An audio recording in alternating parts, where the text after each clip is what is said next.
అడుగుతున్నాడు దేవుడు, సాతానా నువ్వు ఎక్కడి నుండి వచ్చావు? ఎక్కడి నుండి వచ్చాడండి సాతానుడు? చక్కని సలహా చెప్తున్నాడు. నీకు ఇది ఎలా ఉంది? ఏముంది ప్రభువా, సర్వము నెరిగిన సర్వంతర్యామివి, జగత్ రక్షకుడవు, భూమి మీద జరుగుతున్నటువంటి ప్రతి కార్యక్రమాలను నువ్వు కనులారా చూసే దేవుడవు. నీకు మరుగైనది ఏమిన్నది?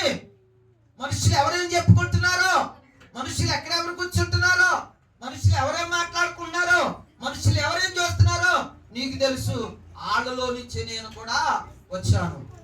అయ్యా ఇదిగో ఆ ఇంటికెళ్ళి ఆ మాట చెప్పి, ఈ ఇంటికెళ్ళి ఈ మాట చెప్పి, ఉన్నది లేనట్టుగా లేనిది ఉన్నట్టుగా సృష్టించగలిగినటువంటి వాడను నేనే. ఎవరంటే చెప్పండి అమ్మా. ఉన్నది లేనట్టుగా, లేనిది ఉన్నట్టుగా, కయ్యాలు పెట్టటంలో, గొడవలు పెట్టటంలో దేవుని బిడ్డలారా దానికి మించినటువంటి వ్యక్తి ఎవడు కూడా లేడు. నేనే.